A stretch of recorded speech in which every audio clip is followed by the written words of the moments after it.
প্রিয় দর্শক, স্বাগত জানাচ্ছি চ্যানেল 24 এর ব্যবসা বাণিজ্য বিষয়ক সাপ্তাহিক অনুষ্ঠান Business Times co sponsor NRB Islamic life insurance limited, powered by Era Infotech Limited. আমি ইপসিতা জামান থাকব পুরো অনুষ্ঠান জুড়ে। দর্শক, গেল সপ্তাহে ব্যবসা অঙ্গনে ঘটে যাওয়া বিভিন্ন ইভেন্টসের খোঁজ খবর নিয়ে সাজিয়েছি আমাদের আজকের আয়োজন। এছাড়াও বিজটকে আজ আমাদের সাথে আছেন বাফার প্রেসিডেন্ট কবির আহমেদ। পল্লী সঞ্চয় ব্যাংকের সাথে এআই প্রযুক্তি ভিত্তিক টেলিফোনি নেটওয়ার্কের মাধ্যমে ভয়েস ইউজার ইন্টারফেস সফটওয়্যারের সার্ভিস প্রদানের জন্য একটি চুক্তি স্বাক্ষর করেছে হিসাব টেকনোলজিস লিমিটেড। চুক্তি স্বাক্ষর অনুষ্ঠানে পল্লী সঞ্চয় ব্যাংকের পক্ষে উপস্থিত ছিলেন ব্যাংকের চেয়ারম্যান মোহাম্মদ আকরাম আল হোসেন, ব্যবস্থাপনা পরিচালক শেখ মোহাম্মদ জামিনুর রহমান, উপব্যবস্থাপনা পরিচালক খান ইকবাল হাসান, মহাব্যবস্থাপনা পরিচালকগণ এবং আইসিটি বিভাগের প্রধান সহ ব্যাংকের ঊর্ধ্বতন কর্মকর্তাবৃন্দ। হিসাব টেকনোলজিস লিমিটেডের পক্ষে উপস্থিত ছিলেন প্রধান উপদেষ্টা ডক্টর মোহাম্মদ মুজিবুর রহমান, চেয়ারম্যান জুবায়ের আহমেদ, ব্যবস্থাপনা পরিচালক মোহাম্মদ ফায়াদান হোসেন, পরিচালক আরিফুল ইসলাম শাকিল এবং অন্যান্য কর্মকর্তাবৃন্দ। সরকারের ভিশন 2021 অর্জনে ব্যাংক গুরুত্বপূর্ণ অবদান রেখেছে এবং 2041 সালের মধ্যে উন্নত এবং স্মার্ট বাংলাদেশ বিনির্মাণে পল্লী সঞ্চয় ব্যাংক গুরুত্বপূর্ণ ভূমিকা পালন করছে। পল্লী সঞ্চয় ব্যাংক তথ্য প্রযুক্তি ব্যবহার করে আর্থিক সচ্ছলতা ও জবাবদিহিতা নিশ্চিতকরণের জন্য নানামুখী উদ্যোগ গ্রহণ করেছে। এরই ধারাবাহিকতায় পল্লী সঞ্চয় ব্যাংক ভয়েস ইউজার ইন্টারফেস নামক সেবা চালু করতে যাচ্ছে। হিসাব টেকনোলজিস লিমিটেডের ভয়েস ইউজার ইন্টারফেস এমন একটি প্ল্যাটফর্ম যা কৃত্রিম বুদ্ধিমত্তা সম্পন্ন টেলিফোনি নেটওয়ার্কের মাধ্যমে যে কোনো ব্যক্তিকে খুব সহজেই কোনো প্রকার ইন্টারনেট সংযোগ, স্মার্টফোন অথবা মোবাইল অ্যাপ ছাড়াই শুধুমাত্র ভয়েস কমান্ডের মাধ্যমে সফটওয়্যার ব্যবহার করার সুবিধা প্রদান করে। পল্লী সঞ্চয় ব্যাংকটি আসলে মাননীয় প্রধানমন্ত্রীর একটা ইনোভেশন। তিনি এই ব্যাংকের প্রতিষ্ঠাতা হিসেবেও দাবি করেন। তো সেই ব্যাংকের আমাদের 60 লক্ষ গ্রাহক এবং সেই 60 লক্ষ গ্রাহকের যাদেরকে নিয়ে আমরা কাজ করি, যাদেরকে আমরা ঋণ প্রদান করি, যাদের আর্থিক অবস্থা উন্নয়নের জন্য আমরা কাজ করছি, তারা কিন্তু সমাজের একদম অবহেলিত জনগোষ্ঠী, একেবারে মার্জিনাল লেভেলের লোক, এবং তারা ইতিপূর্বে কোনো ফিনান্সিয়াল ইনস্টিটিউটে তাদের ইনক্লুশন ছিল না। পল্লী সঞ্চয় ব্যাংক প্রতিষ্ঠার মাধ্যমে মাননীয় প্রধানমন্ত্রী এই 60 লক্ষ সদস্য, আপনারা যদি 4 দিয়ে গুণ করে 2,40,00,000 মানুষকে এই ফিনান্সিয়াল অ্যাক্টিভিটির মধ্যে ইনক্লুশন করেছেন। আমাদের যে বড় সমস্যাটি ছিল যে আমাদের প্রায় 33 লক্ষ আমাদের গ্রাহক, 60 লক্ষ সদস্য হলো, কিন্তু আমাদের কাছ থেকে ঋণ গ্রহণ করেছেন প্রায় 33 লক্ষ। এই যে তাদেরকে সেবা প্রদানের ক্ষেত্রে আমাদের প্রায় 12,500 কর্মকর্তা কর্মচারী এই প্রক্রিয়ার সাথে সংশ্লিষ্ট। আমাদের মাঠ সহকারী আছে যারা এই ঋণ প্রদান করে থাকে, সঞ্চয় কালেকশন করে থাকে, কিন্তু আসলে এই টাকাটা আসলেই ব্যাংকের কাছে আসছে কিনা, মনিটরিংয়ের সিস্টেমটা সেটা খুবই দুর্বল ছিল। সেখান থেকে মোটামুটি ফিরে এনে এখন এমন একটা পর্যায়ে আমি এবং আমার এমডি সাহেব এমন একটা পর্যায়ে এটাকে নিয়ে আসছি যে আলহামদুলিল্লাহ এটা এখন বলা যায় যে একটা শৃঙ্খলার মধ্যে। বাংলাদেশের জন্য এআই টেকনোলজির একটা বড় মাইল ফলক, এবং আমি মনে করি যে এরপরে আমাদের এখানে যেভাবে আমরা ইমপ্লিমেন্টেশন করতে চাচ্ছি, বিভিন্ন প্রতিষ্ঠান আমাদেরই দেখতে আসবে যে পল্লী সঞ্চয় ব্যাংকে এটা কীরকম ফাংশনিং করতেছে। এবং আমি আশাবাদী যে এই চুক্তিপত্রের মাধ্যমে যে কাজ সংগঠিত হবে, এটা আমার পল্লী সঞ্চয় ব্যাংকে আরও উন্নতির শিখরে নিয়ে যাইতে আমরা সম্ভব হব। Examine this whole gamut of things, and then I was convinced within myself that it is really very effective and very required for any organization, especially those who deals with money.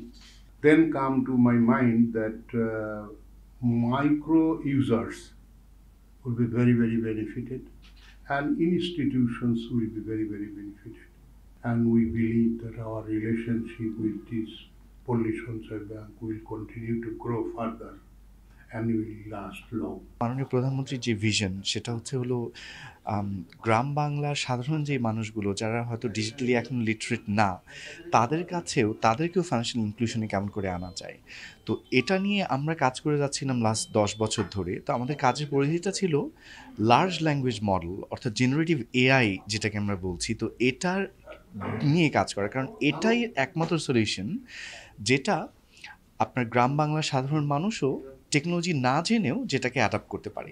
সাধারণ গ্রাহক যেটা এখানে করবে সেটা হলো যে কোনো সময় ফোন দিবে তাদের যে কোনো ফোন নাম্বার থেকে, যেটা রেজিস্টার্ড আপনার পল্লী সঞ্চয় ব্যাংকের সাথে, সেই নাম্বার থেকে ফোন দেওয়ার সাথে সাথে আমাদের এআই গ্রাহকের সাথে কথা বলে তিনি যা জানতে চান সেই উত্তরগুলো দিয়ে দিবে। এটার মাধ্যমে আমার বিশ্বাস যে পল্লী সঞ্চয় ব্যাংকের যেই 33 লক্ষ গ্রাহক আছে এবং 60 লক্ষ মেম্বার আছে, তারা সবাই টেকনোলজি না জানলেও আজকে টেকনোলজির ভেতরে অন্তর্ভুক্ত হতে পারবে। দেশের সেরা ইন্টেরিয়র ডিজাইনারদের তুলে ধরতে IDEAB excellence in interior design award 2024 আয়োজন করেছে আইডিএবি। 29 জুন রাজধানীর বিশ্ব সাহিত্য কেন্দ্রে এক সংবাদ সম্মেলনের মাধ্যমে সম্পূর্ণ পরিকল্পনা তুলে ধরা হয়। আইডিএব তাদের অনেক দিনের স্বপ্নকে সার্থক করতে নভেম্বরে করতে যাচ্ছে IDEAB excellence in interior design award 2024। সম্মেলনটিতে শুভেচ্ছা বক্তব্য দেন সংস্থাটির সদস্য সচিব সৈয়দ কামরুল আহসান। এই অনুষ্ঠানে দেশের সমস্ত ইন্টেরিয়র ডিজাইনার ব্যক্তি প্রতিষ্ঠান নির্বিশেষে অংশ নিতে পারবেন বলে জানিয়েছেন সংগঠনের আহ্বায়ক শফিউল ইসলাম। অনুষ্ঠানটি প্রতি বছর চলমান থাকবে বলে জানিয়েছে সংস্থাটি। অংশ নেওয়ার জন্য 31 আগস্টের মধ্যে ওয়েবসাইটে ফর্ম পূরণ করে জমা দিতে হবে। www.idabaward.com ওয়েবসাইটে ভিজিট করলে পাওয়া যাবে সমস্ত তথ্য। প্রতিযোগিতায় বিজয়ীদের মোট পুরস্কারের মূল্য 15,50,000 টাকা। এছাড়াও অনুষ্ঠানটির সব রকম তথ্য পাওয়া যাবে www.facebook.com/idabaward পেজের মাধ্যমেও। আমরা ডিজাইনারদেরকে, আমি বারবার বলছি, ডিজাইনারদেরকে সম্মানজনকভাবে প্রতিষ্ঠিত করা হচ্ছে আইডিএবের লক্ষ্য। প্রতিটা ইন্টেরিয়র ডিজাইনার যারা ইন্টেরিয়র ডিজাইনের কাজ করছে প্রত্যেককেই সম্মানজনক জায়গাতে তৈরি করা হচ্ছে আমাদের লক্ষ্য। আর এই সম্মানজনক অবস্থান, সম্মানজনক জায়গা বা সম্মানজনক একটা পজিশন তৈরি করে দেওয়ার জন্য আইডিএব যা যা করতেছে সেটা তার একটা পার্ট হচ্ছে শুধুমাত্র এই অ্যাওয়ার্ডটা। এই অ্যাওয়ার্ডটা আসলে যে কোনো অ্যাওয়ার্ডই আসলে মানুষকে অনেক বেশি কাজের প্রতি আগ্রহী করে তোলে। তো প্রতি বছর আমরা যদি এরকম 15 থেকে 20 জনকে অ্যাওয়ার্ড উইনার তৈরি করতে পারি এবং এরকম এই সংখ্যাটা যদি প্রতি বছর 20 জন করে হয়, 10 বছর পরে 200 ডিজাইনার বাংলাদেশকে রিপ্রেজেন্ট করবে আরামসে সারা দুনিয়াতে। বাংলাদেশকে রিপ্রেজেন্ট করবে সর্বোচ্চ শক্তি দিয়ে এই 200 মেম্বার। এই 200 মেম্বার কিন্তু প্রতি বছর এশিয়া প্যাসিফিক অ্যাওয়ার্ডে যাবে, এদের প্রজেক্টগুলি যাবে, এদের এই প্রজেক্টগুলি প্রত্যেকটা প্রজেক্ট রিপ্রেজেন্ট হবে বাংলাদেশের পক্ষ থেকে। সো আমাদেরকে অবশ্যই এই দায়িত্বটা নিতে হবে যেন ডিজাইনাররা সবচেয়ে বেশি প্রায়োরিটি পায়, ডিজাইনাররা সবচেয়ে বেশি খুশি হয়, ইন্সপায়ার্ড হয়, আগ্রহী হয় এই পেশার প্রতি। মোনাস কলেজ গ্রাজুয়েশন কনভোকেশন 2024-এর আয়োজন করেছে ইউনিভার্সাল কলেজ বাংলাদেশ। 29 জুন রাজধানীর এক 5 তারকা হোটেলে হয় এই অনুষ্ঠান। জমকালো সমাবর্তন অনুষ্ঠানে মোনাস ইউনিভার্সিটি ফাউন্ডেশন ইয়ার এবং Monas college diploma business, information technology and engineering সহ মোনাস কলেজের ভিন্ন ভিন্ন প্রোগ্রাম সম্পন্নকারী 103 জন শিক্ষার্থীর হাতে স্নাতকের সনদ তুলে দেয় ইউসিবি। কনভোকেশন আয়োজনে প্রধান অতিথি হিসেবে যুক্ত হন বাংলাদেশে অস্ট্রেলিয়ার ভারপ্রাপ্ত হাই কমিশনার নার্দিয়া সিমসন। এছাড়াও এসটিএস গ্রুপের সিইও মানাস সিং এবং ইউসিবির ডিরেক্টর জারিফ মনির, প্রতিষ্ঠানের executive director of education Matthew Carter সহ প্রতিষ্ঠানের শিক্ষক, শিক্ষার্থী, অভিভাবক ও কর্মচারীরা উপস্থিত ছিলেন। ফিল্মস ফর পিস ফাউন্ডেশনের আয়োজনে ও মানুষের জন্য ফাউন্ডেশনের সার্বিক সহযোগিতায় তরুণদের অর্থনৈতিক ক্ষমতায়নের লক্ষ্যে শান্তি ও সম্প্রীতির সংলাপ অনুষ্ঠিত হয়েছে। 4 জুলাই রাজধানী ঢাকার গুলশানস্থ ইএমকে সেন্টারে হয় এই সংলাপ। অপরচুনিটি অ্যান্ড চ্যালেঞ্জ ও building youth skill for successes বিষয়ে 2টি পৃথক আলোচনা সভা অনুষ্ঠিত হয়। সংলাপে সভাপতিত্ব করেন মানুষের জন্য ফাউন্ডেশনের director Banashree Mitra Niyogi. Opportunity and challenge বিষয়ে সেশন পরিচালনা করেন ফিল্মস ফর পিস ফাউন্ডেশনের research and advocacy director doctor Maksuda Sultana. Building youth skill for successes session পরিচালনা করেন ফিল্মস ফর পিস ফাউন্ডেশনের পরিচালক রোকিয়া প্রাচীর। সভায় আলোচক হিসেবে ছিলেন নগতের innovation and insight director Sulaiman Sukhan, professor Afsana Ferdousi, শিল্পী টিপু মুন্সি, নৃত্যশিল্পী পূজা সেনগুপ্তা, অর্থ মন্ত্রণালয়ের additional secretary doctor Nahid Hossain, Bangladesh tourism বোর্ডের সাবেক প্রধান নির্বাহী কর্মকর্তা জাবেদ আহমেদ সহ আরও অনেকে। এছাড়াও আর উপস্থিত ছিলেন তরুণ সংগঠন, বিশ্ববিদ্যালয়ের শিক্ষার্থী, বিভিন্ন দপ্তরের প্রতিনিধিগণ। প্রিয় দর্শক, বিজটকে আজ আমাদের সাথে আছেন বাফার প্রেসিডেন্ট কবির আহমেদ। আপনাকে স্বাগত আমাদের অনুষ্ঠানে। বাংলাদেশের অর্থনৈতিক উন্নয়নে বাংলাদেশ ফ্রাইট ফরওয়ার্ডার্স অ্যাসোসিয়েশন বাফা বিরাট ভূমিকা পালন করছে। শুরুতেই আপনার কাছে সেই বিষয়ে জানতে চাই। বাংলাদেশ ফ্রাইট ফরওয়ার্ডার্স অ্যাসোসিয়েশন বাফা আমাদের আমদানি রপ্তানি বাণিজ্যের অন্যতম একটা স্টেক হোল্ডার এবং দেশের অর্থনৈতিক কর্মকাণ্ডে বাফার যে গুরুত্ব এটা অপরিসীম। আমরা যেটা বলে থাকি, বাংলাদেশের ফরওয়ার্ডাররা আমাদের অর্থনীতির একটা অদৃশ্য মেরুদণ্ড, এবং সেই হিসাবে আমরা সত্যিকার অর্থেই অদৃশ্য মেরুদণ্ডের দায়িত্ব আমরা পালন করছি। এবং আমার 1200 ফরওয়ার্ডার ঢাকা, চট্টগ্রাম বন্দর, ঢাকা এয়ারপোর্ট, চট্টগ্রাম এয়ারপোর্ট থেকে শুরু করে অন্যান্য স্থাপনায় সকল জায়গায় তাদের নিষ্ঠার সহিত আমাদের আমদানি রপ্তানি বাণিজ্যের যত ধরনের হ্যান্ডলিং, সমস্ত হ্যান্ডলিংগুলোর নিষ্ঠার সহিত কাজ করে আসছে। বাফার সদস্যরা দেশের এক্সপোর্ট ইম্পোর্টের মালামাল সময়মতো পৌঁছান বলেই দেশের অর্থনীতির চাকা চলমান রয়েছে। সেক্ষেত্রে ব্যবসায়ী, বন্দর কর্তৃপক্ষ সহ সরকারের নিকট আপনারা কতটা সহযোগিতা পাচ্ছেন? নিশ্চয়ই আমরা সরকারের কাছে সহযোগিতা পাই। সেই জন্যই তো আমাদের আমদানি রপ্তানি বাণিজ্যটা সুন্দর এবং সুষ্ঠুভাবে চলছে এবং আমাদের অর্থনৈতিক কর্মকাণ্ডের চাকা সচল আছে। এবং আমরা তারপরেও আমাদের সরকারের প্রতি আমাদের সবসময়ই আশা থাকে যে সরকার যে সকল নীতি নির্ধারণ করবে আমাদের এই সেক্টরের জন্য, সেটা যেন ব্যবসা বান্ধব হয়। এবং আপনি নিশ্চয়ই অবগত আছেন, বর্তমানে আমাদের জাতীয় লজিস্টিক নীতি 2024 আমাদের মাননীয় প্রধানমন্ত্রী স্বাক্ষর করেছেন এবং সেটা গেজেট আকারে প্রকাশিত হয়েছে। এবং এরই আলোকে আমাদের আরও অনেকগুলো সুযোগ সুবিধা হবে।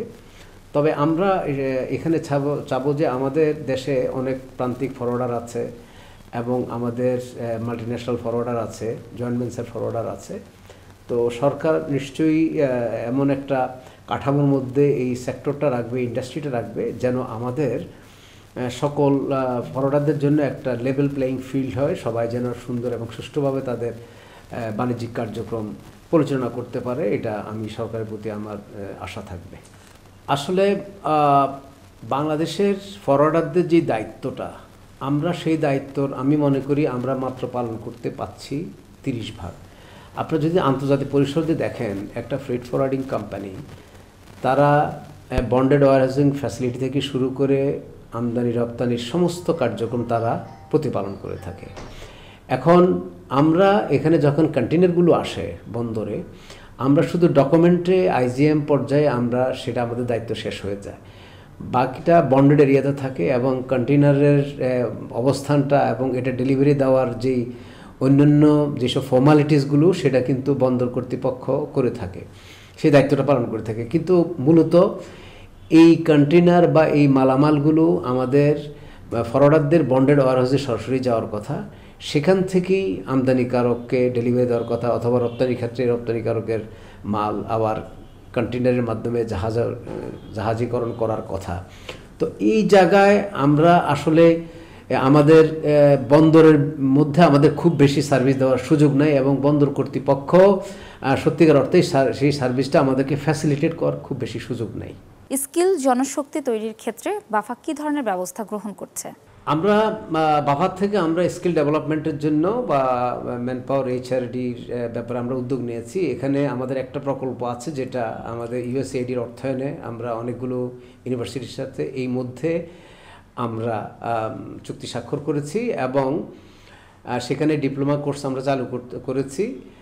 এখানে আমাদের সত্যিকার অর্থেই যেই একাডেমিশিয়ানের অভাব অনেক বেশি আমাদের এই সেক্টরে। আমরা যারা গত 40 বছরে ইন্ডাস্ট্রিতে আছি, আমরা সবাই আমাদের এই কাজের মধ্যে থেকেই আমরা আসলে এই ফ্রেট ফরওয়ার্ডিং সেক্টরের আমরা কাজকর্ম আমরা শিখেছি বা এই সম্বন্ধে আমরা জানি। কিন্তু বেসিকলি এখানে সেরকম ইনস্টিটিউশনাল এডুকেশনটা এখানে বরাবরই ছিল না। সেই জন্য আমাদের স্কিল ডেভেলপমেন্ট করা দরকার এবং এই স্কিল হ্যান্ডগুলো আমাদের পুরো ইন্ডাস্ট্রিতে কাজ করবে। এবং আমরা আশা করছি যদি আমরা আরও অনেক বড় পরিসরে এই স্কিল ডেভেলপমেন্টের জন্য কাজ করতে পারি এবং এই ক্ষেত্রে আমরা মানব সম্পদ আমরা বাহিরেও একসময় রপ্তানি করব বলে আমি আশা করছি। 50,000-এর অধিক লোক দেশের পণ্য আনা নেওয়ার জন্য বাফার হয়ে কাজ করছে। প্রধানমন্ত্রীর নিকট আপনাদের দাবি কি? আমি মাননীয় প্রধানমন্ত্রীর নিকট আমার ওই একই বক্তব্য যে উনি অত্যন্ত ব্যবসা বান্ধব এবং ওনার ডায়নামিক লিডারশিপের জন্য আজকে দেশ এগিয়ে যাচ্ছে এবং আমাদের দেশকে আরও অর্থনৈতিকভাবে সচ্ছল করার জন্য আমাদের বৈদেশিক মুদ্রার রিজার্ভটা এবং বৈদেশিক মুদ্রার যে অর্থনৈতিক কর্মকাণ্ডটাকে আমাদের এটাকে আরও অনেক বেগবান করতে হবে এবং সেটার জন্য এই সেক্টরের বিকল্প নাই। এটা একমাত্র সেক্টর যার মাধ্যমে বাংলাদেশের অলমোস্ট 42 বিলিয়নের থেকে 57 বিলিয়ন পর্যন্ত সেই ফান্ড রিপেট্রিয়েট হয় বাংলাদেশে এই সেক্টরের ডকুমেন্টের নেগোশিয়েট করে। তাই সেজন্য মাননীয় প্রধানমন্ত্রী এই সেক্টরের জন্য যেন একটা বিশেষ গুরুত্ব দেন। আমরা অলরেডি ইন্ডাস্ট্রির মর্যাদা আমরা পেয়েছি। আমি মনে করি এই সেক্টরটাকে অন্তত এফডিআইয়ের আওতার বাইরে রাখার জন্য আমি মাননীয় প্রধানমন্ত্রীর নিকট জোর দাবি জানাচ্ছি। আপনাকে অনেক ধন্যবাদ এতক্ষণ আমাদের সময় দেওয়ার জন্য। দর্শক, এই ছিল আজকের বিজনেস টাইমসে co-sponsor NRB Islamic life insurance limited, powered by Era Infotech limited. দেখা হবে আগামী সপ্তাহে ব্যবসা বাণিজ্যের নতুন খোঁজ খবর নিয়ে। ততক্ষণ ভালো থাকুন, সুস্থ থাকুন, চ্যানেল 24 এর সঙ্গে থাকুন।